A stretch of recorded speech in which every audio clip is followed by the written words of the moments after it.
The first question I have, Patrick, and it's actually one for you, is I don't understand how I get freaking thrown under the bus for my attire, but you could look like you just rolled out of bed and it's okay. How the hell does that happen? Like I just rolled out of bed. Settle down.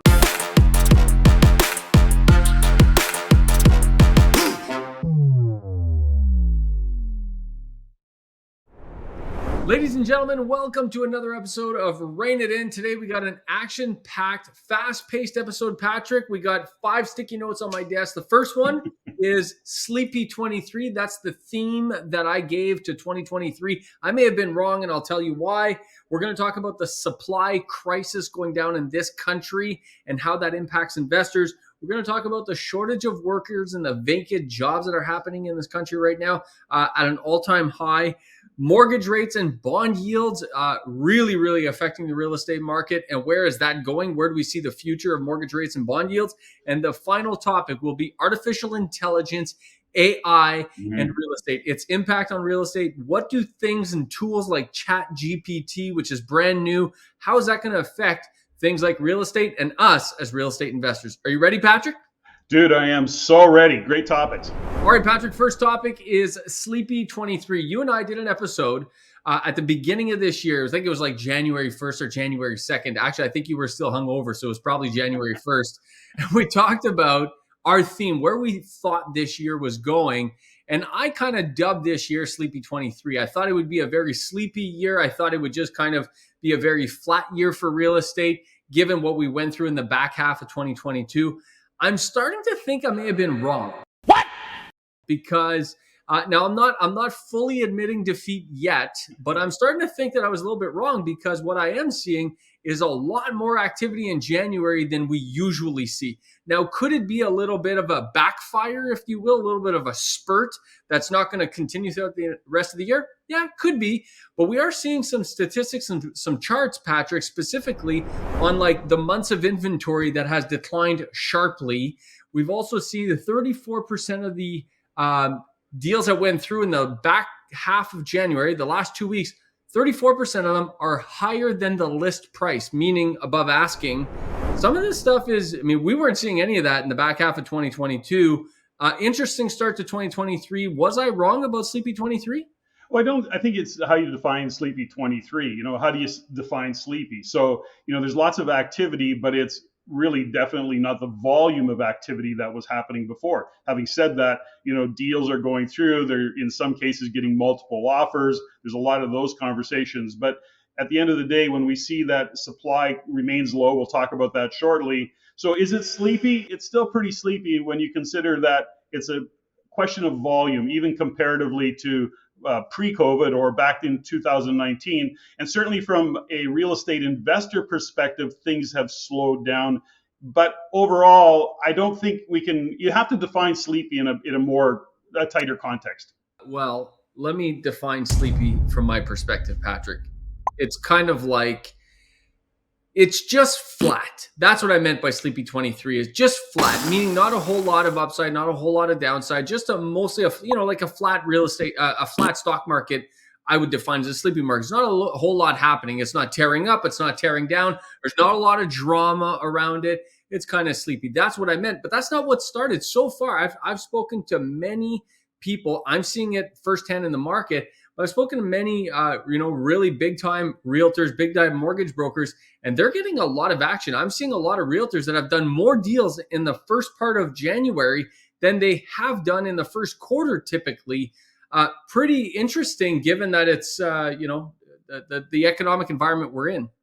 Again, I think you're right in that there's lots of that activity, but in terms of sheer volume, it definitely has, quieted down. So sleepy is, I don't know if sleepy is the right term. Those realtors who are top performers, real estate investors who are sophisticated, there's lots of drama actually around real estate, particularly when you get into the pre-construction stuff that was going on in Toronto. Lots of buyers have buyer remorse, lots of kind of drama around, builders who have dropped their price, subsequent to already selling units at a higher price. So there's lots of that kind of drama going on. Many investors, so-called investors, which we would refer to as speculators, now are kind of backtracking, and they're going, the Bank of Canada did this to me, or the builder did that to me. And, lots of those speculators are feeling a lot of pain. They're anticipating, a lot of bills coming their way that they can't cover, mortgages that they can't get, and they're looking to blame somebody else and get out from underneath the accountability and the responsibility for the decisions that they made when they got caught in the FOMO. Don't look at me like that. Don't look at me like that either. Back in mid or early 2022, JG. So there is some drama. Does that make it sleepy? No. But does it really matter in the big picture? Not really. I should have known that you would chase out the drama. You do love the drama, Patrick. You do love the drama. Oh, yeah, that's me. Mr. Drama. Yeah, okay.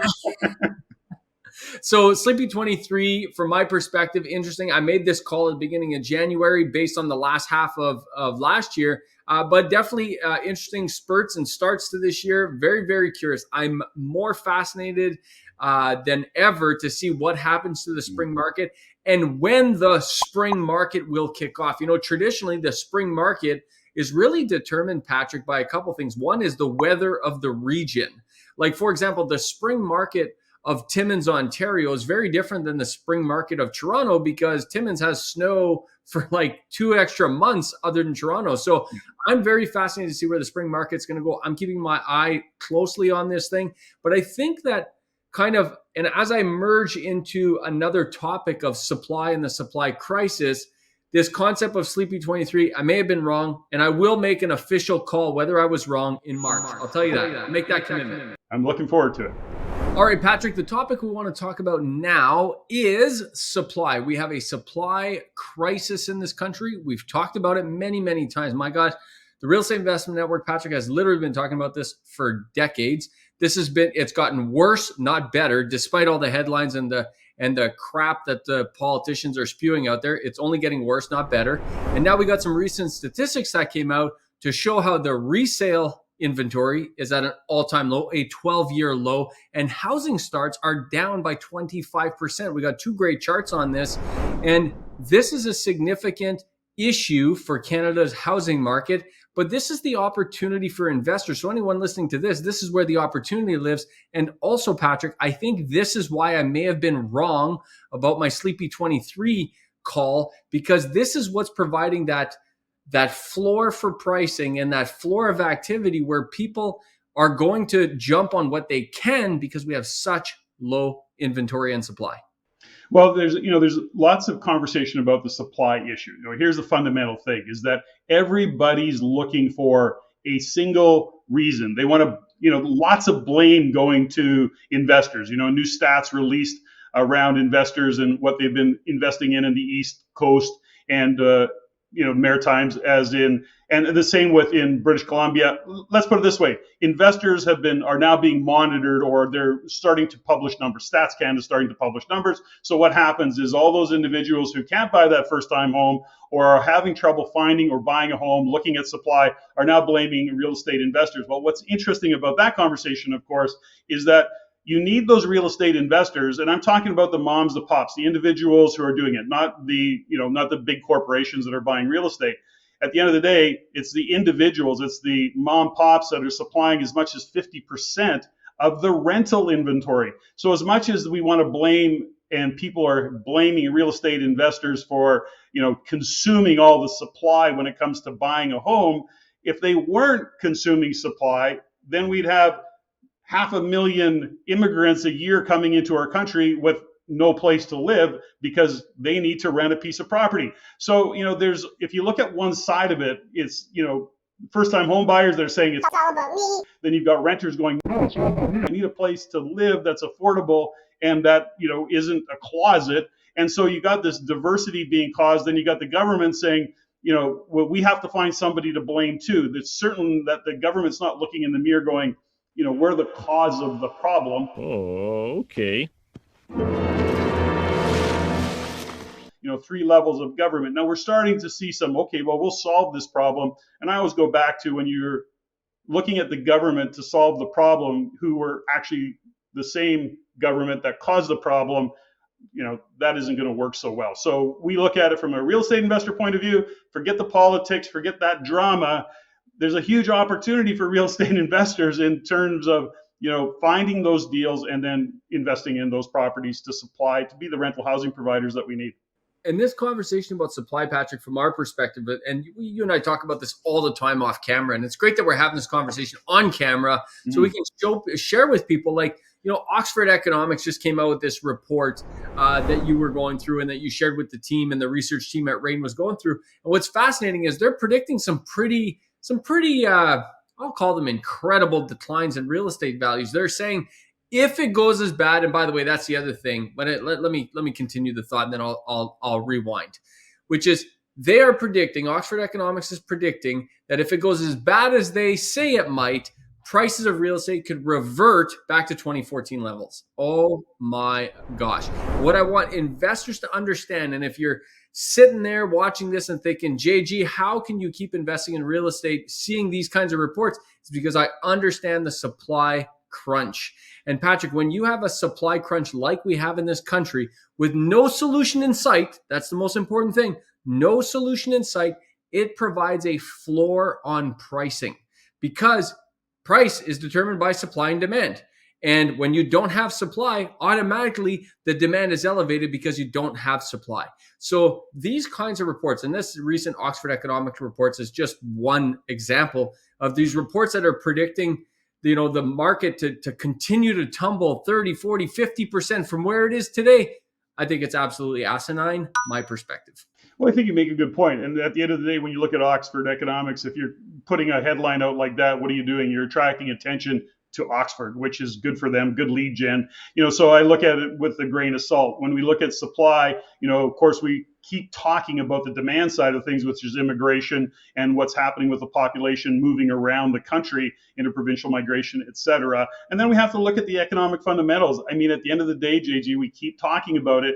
When you have low unemployment, people are still getting a paycheck. Yes, there is certain parts of the population that are stressed because of the rising costs, but there's lots of the population that isn't as stressed, and they're still looking to buy real estate. They're still looking to have a nice home to rent. And so the demand is still there. GDP still remains elevated, as in it's not big and strong, but it's still positive. So when you look at all of that, to say that it's going to come back as much as another 25% or drop another 25%, and they did it in that article. They did something that most don't do, and they said it's going to be more regional. So they're looking at West, saying the drop out West is going to be less significant than, let's say, Ontario. So they were a little bit responsible in that regard, but it's really hard to just look at supply on its own, for example, and say there's going to be a crash. You have to look at all the other factors. Even talking about a province like Ontario, which is massive, by the way, Yeah.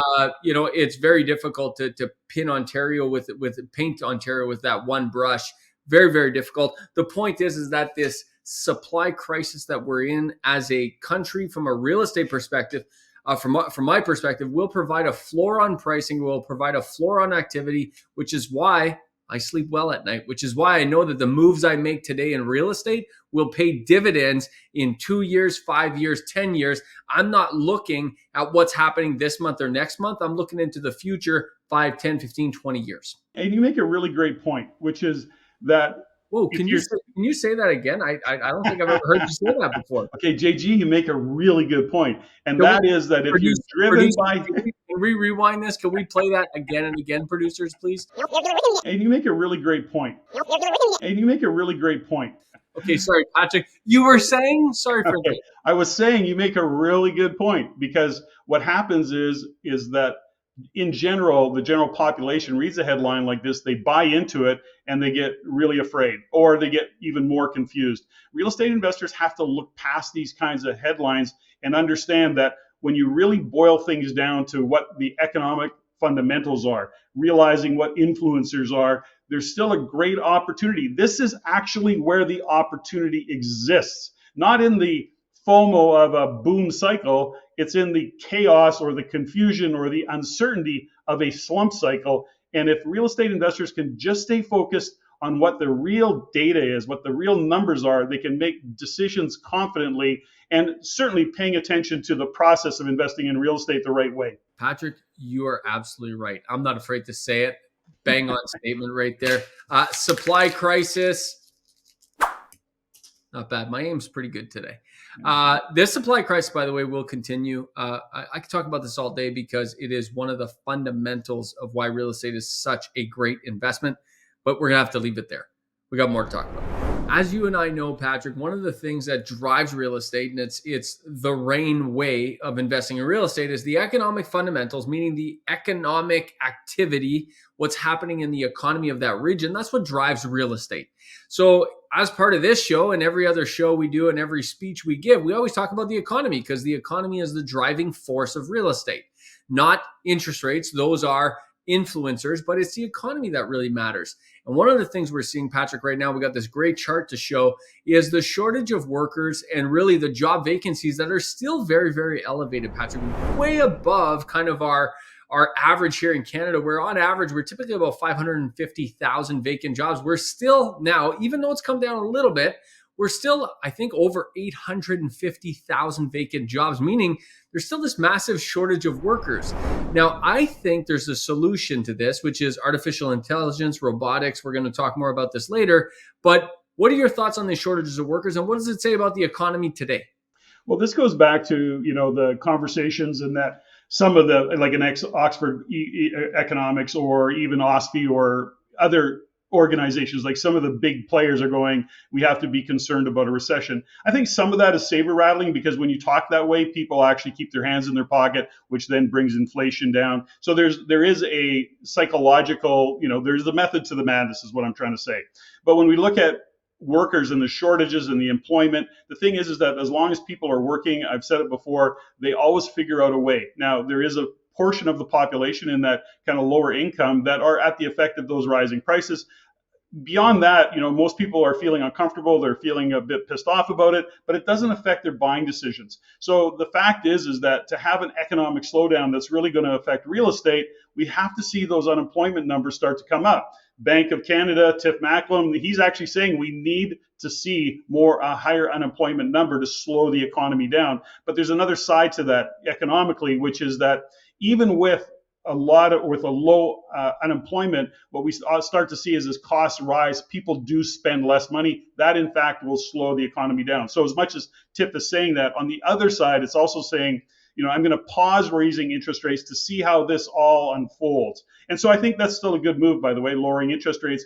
But the employment side of it or the unemployment side of it just speaks to a healthy economy, regardless of the fact that we're dealing with rising costs in some kind of industry, some regions. And I think, if you look at the graph, you'll see that these job vacancies have come down. They were above, I'd have to pull up the graph here in front of me, but I think they were above 900,000 for some time. And now they come down about 850, maybe even higher than 900,000. My point is this, I think a lot of that has come down, not because those jobs have been filled, but only because actually those jobs have been taken off the market. Therefore, job vacancies came down because of the impending recession and people being scared. Business owners, you and I are both business owners, Patrick. We face those fears too. And instead of hiring 6 people, we hire 2. Instead of hiring 2 people, we decide, let's just wait. Let's just give it a little bit. Let's wait until next year to hire someone. So we actually decrease our own job openings in order to reflect the future of the economy.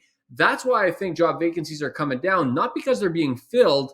And it's interesting because I wonder if my point and where I'm going with this is I wonder if this is a new baseline level of job vacancies that are not our normal 550,000, but more like 850,000, which is a ton of job vacancies. So anyone that's out there looking for a job, there's jobs to be had. That's for damn sure. Let's put it this way. There's lots of conversation right now. What is the data that you can trust? When we look at that unemployment number, people are breaking it down going, okay, but how many of those are part-time jobs? How many of those are public service jobs as opposed to private? How many people are now working 2 jobs because they can't afford just to exist on one job? So there's lots of kind of nuances that are being brought to the forefront in terms of the unemployment numbers. And of course, we have to take them for face value. If StatsCan is publishing those numbers or the Bank of Canada or whoever's coming out to those numbers, we have to take them for face value. Although in behind the thing, there is some question around it. And we've seen that, and we've said this before, is, they anticipate a job growth of, let's say, 10,000, and it's like 110,000. And it's hard to believe that whoever's compiling, well, it's a number of economists that are actually saying it's going to be 10,000. So when it's 110,000, you go, okay, how can 20 economists, or how can the Bank of Canada, or how can how can they miss by that much? It seems almost irresponsible, and it almost seems like, are you really doing your job? So that's not just to shine a light on some of the data. It's hard to really be confident in. I think I want to be an economist in my next life, Patrick. I mean, you could be wrong 99% of the time and still be a hero. It's Yeah, fantastic. yeah, no consequences. No consequence. It's all good. But interesting. You're talking about economists being wrong, and from that perspective. But the jobs report that came out last Friday in the U.S. was quite the surprising upside as well. Not quite as surprising as the recent Canadian jobs report, but almost. I think they were expecting like 118,000 jobs, and they got like 517,000 jobs or something. I mean, 5x more. Whereas Canada was expecting like 10,000 jobs, they got 120,000 jobs, or whatever the actual number were, like a 10x difference. So the point is that on both sides of the border right now, it's a bit of chaos from that perspective. Well, I think there's a couple things, right, that it shines a light on. Number one, it's why we have a research team. It's why we support our community, why we keep doing the research. And, it's so important to understand that from a real estate investor's point of view, is that you have to rely on the research that we're doing, and because we're relying on it, we're real estate investors, and understanding that it is an ongoing kind of view of what's happening economically. We have to stay on top of it, knowing that numbers can change, and we have to also see the future and go, okay, given what's happening, we're going to make different decisions, whatever those decisions might be. Yeah, very, very good point, Patrick. Okay, shortages of workers, fear of a recession coming to a close. I got one final question before I throw this at the screen, and that is this. In the back half of 2022, Patrick, there's a lot of noise about a fear of recession. I mean, of the noise on a scale from 1 to 10, I'm just going to give my own anecdotal. I think the noise in my world was probably an 8.5 or a 9 out of 10, okay? Noise level. Where do you think the noise level is at now? Has it calmed down? From my perspective, it seems to have calmed down. I'm not hearing it nearly as much from the average person or even from the media. I think it's gone down from an 8.5 down to maybe a 7. What do you think? Well, I don't think anything's changed. I mean, at the end of the day, I think people keep looking at the same headlines, or they keep looking at the same, view of the world. And after a while, there's nothing more to talk about. They're understanding that, there's all sorts of views of an economy. We have to listen to a lot of different views. And, at some point, everybody goes, okay, I've heard enough about recession. We'll just have to wait and see. It's either going to be or it's not going to be. We look at it slightly different, saying we're going to keep looking to stay ahead of what we see. Right now, we don't see a big crash. That's not to say, given the economic kind of conditions of the world, that it won't happen. But right now, it's just not happening. You're such a poet, Patrick. To be or not to be? That is the question. Moving on, let's talk about mortgage rates and bond yields right now. We were on the phone with one of our mortgage brokers yesterday, and what was the word that he used? He called it that. He said something fascinating about bond yields right now, but they're kind of in a yo-yo pattern. They're up, they're down, they're up, they're down, they're up, they're down. And typically bond yields are somewhat steady. That's what bonds are all about, is steady returns and steady income. Fascinating how bond yields have been going up and down, up and down. I want to get your take on this, but I want to set the context for the people watching the show that keep in mind, folks, very, very important, that mortgage rates, fixed rate mortgages, are set by the bond yield, not by the rate that the Bank of Canada charges for their overnight lending rate. So when everyone's freaking out that the Bank of Canada is raising rates, that affects things like variable mortgages. It affects things like lines of credit. It affects other lending products, but it doesn't affect most fixed rate mortgages, because those are typically fixed. They've been locked in, and that's based on bond yields, specifically 5-year bond yields. They've been going up and down, Patrick. Where were they? Where are they? And where are they going? That's what people want to know.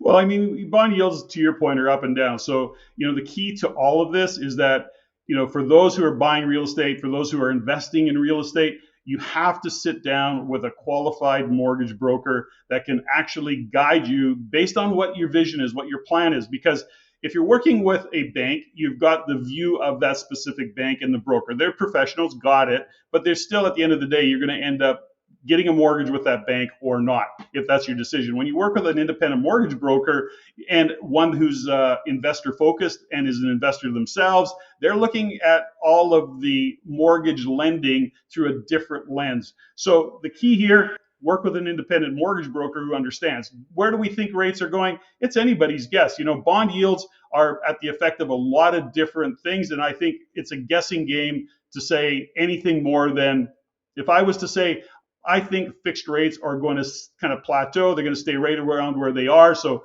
you can get mortgages now in 5, low 4s, depending on what you're doing. At the end of the day, I think they're going to stay right around here. It's going to be a year at least before we start to see them come down in a meaningful way. That's just my own view. And it's a guess at best. I mean, the banks don't know. Interesting though, I was talking to someone earlier this week about a mortgage, and they were telling me about a mortgage rate they were getting, mid fours roughly, and they were asking me my thoughts on this, and I said mid, and it was funny because they're a relatively new investor, and from their perspective, mid fours was like, oh my god, I can't believe I'm paying mid fours, and I was like, my entire portfolio has been built on mid fours to mid fives to low sixes, so you can't, mid fours. There's nothing wrong with a mid four mortgage. There's nothing wrong with a mid four. That's not high. We've been in an abnormal, and Patrick, you and I were shouting this from the rooftops, but it seems nobody's listening. Having a mortgage at 2%, 1.5%, 1.6%, 2.1%, that was abnormal. Having a mortgage in the mid threes, mid fours, low fives, that's normal. And I think real estate investors, the faster that they adopted this new reality, and yes, mortgage rates might come down. Yes, they might. You might be able to get a mortgage at 3.8% in 6 months. But still, we're not going to go back to getting mortgages at 1.32% like we did 18 months ago. And that's the reality. And quite frankly, I hope we don't, because it's not a healthy economy. It's not a healthy housing market when we did that. And we're paying a price for it. And don't even get me going on that. But anyways, I agree. I agree. All right, mortgage rates and bond yields covered. We got one more topic, Patrick. Okay, my friend, there's been a lot of talk in the media recently about Chat GPT. Now, for anyone listening who doesn't know what Chat GPT is, it's the kind of the first breakthrough of artificial intelligence, and really on public display for how incredible artificial intelligence can be. And when it's applied to search and when it's applied with the web, I mean, it's unbelievable what this thing can do.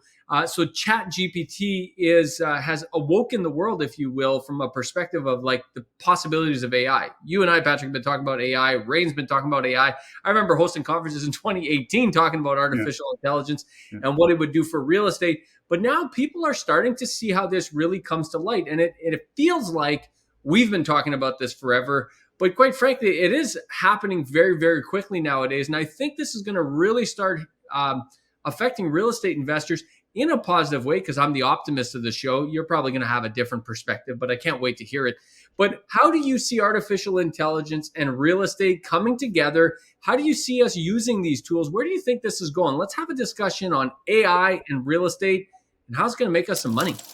I don't know about the money part, but AI is brilliant at communication, and as it evolves and develops, it is certainly great at research. So it's really taking a lot of information, bringing it together, being able to communicate that information in a concise way. So from a strictly information point of view, stats point of view, data point of view, it's really compiling all of this information and bringing it together and able to express it. When you look at real estate and where it's going, they're now getting into the world of chat. Microsoft is taking it on, it's got billions into it, or will have more billions into it when all is said and done. It's still certainly early innings in terms of what AI will do when it comes to real estate. But one thing for sure is that it's going to really provide a lot of, I guess, communicative kind of, we'll call it copy, for example, but it'll also bring a lot of data to the forefront and shine a light on it and communicate it in a way that people can appreciate it. They can use that data because it's actually going to wrap some text around it, wrap a narrative around it. I'm going to hit you up with a perspective that you don't think I'm going to bring to the table. Okay. I don't think it's going to do a damn thing for the average individual investor. Directly. I'll tell you why. Because the game of real estate is won or lost. The best investors are good at doing one thing, and that's making decisions, and that's moving on those decisions. And I think that AI is going to give an incredible amount of an incredible volume, an incredible quality, an incredible amount of research and data to help investors make decisions. But those that are not trained to make decisions are not going to be any further ahead. investors that are part of the real estate investment network, that are trained to make decisions, that have a system, that are operating based on the 15 steps to real estate success, I think is really going to help them. But the average person who's sitting on the sidelines looking for more data, this is only going to be confusing. This is only going to confuse the shit out of people. It's not going to help them. And I actually think companies like the Real Estate Investment Network that help people make real estate investing decisions are going to be more important than ever before. That's my thought. Yeah, I think that's probably a good point. I mean, directly, it's going to support individuals who are going to take it, use it as a tool and not an answer. So the other side of it is that indirectly, I think you're going to see, whether it be a realtor, mortgage broker, even lawyers, I think they're going to tap into the AI in terms of how they write contracts, how they gather information, how they communicate overall. I think there's going to be some indirect kind of efficiencies that get created, and actually maybe even lowering of costs because of it. So, when you look at a broad picture, I think there's certain parts of what real estate investors use that this tool is going to be supporting that. So I agree with you in that I don't think directly you're, to your point, you're either making decisions based on the research that you get and you believe in it, you look at the thesis, you create possibilities and probabilities, you make a decision. AI is not going to make the decision for you. So yeah, for many, it won't change a thing. But I like your thoughts, and I think that you actually hit on the key word there, and that's efficiency. I think efficiency is a really, really key part of this. And I think, let's just say the average investor is able to manage, I'm just making up this number, but let's just say the average investor can manage a $1.5 million portfolio on their own. I think with a tool like AI built into the right platforms, then I think that real estate investor can manage maybe a $3 million portfolio, or can do more by themselves, or can do more with a smaller team, or can do more with the tools they have. It's going to create a certain level of productivity and efficiency that we don't even understand right now, quite frankly. But the best investors are great decision makers, and this kind of technology doesn't help the decision making part. It helps the analysis part, but for a lot of people, that just confuses them, Patrick. Well, we have to look at what AI is doing. First off, it's gathering more information. It's actually building itself out. We know that it can actually write software. If you play with it, you put 5 words into AI chat or whatever it is, and the next thing you know, you get a paragraph of great copy. If I want to say, if I really embraced it, I could say, send JG an email on these 5 topics, and it would write the email, send it to you. And quite frankly, once it got to know how I write, it would in fact write you, and you wouldn't know that you just received it from my chat friend, my AI friend. I can't wait for that. Do you think it will read the emails you send me so I don't have to read? Dude, it's going to take on your personality, which means I don't read emails. So that's what that's going to go. Just what it is. Your 33,000 emails that you don't read. Actually, in my inbox right now, hold on, let's check it out. In my email right now, email inbox 62,982. So why don't you just delete them? You're not reading them anyways. Why are you keeping them? Is it just you just keep them score or what? Yeah, I guess so. Maybe, I don't know. I have no idea. I don't even have time to go through that stuff. 63,000. Forget it. Forget about it. It would take you a week to delete them. Okay, Patrick, I do. We both agree that the same way, the internet has revolutionized, and there's some of the, people watching the show are old enough to remember. It was not too long ago that listings were in a book. Like, there was no website like realtor.ca. Listings were in individual books set out by regions, and that's how you shopped for real estate. The internet has completely transformed everything. Finally, COVID pushed the real estate space to get all the contracts online and all that stuff. That's really helped the industry as well. AI, and this is what's interesting though, Patrick, and I'll end my thoughts on this, is given that the space is now finally adopting and adapting to all this technology, I think AI will be welcomed way faster than usual. Real estate is an antiquated space, whereas traditionally it takes a long time to break into this space from a technology perspective.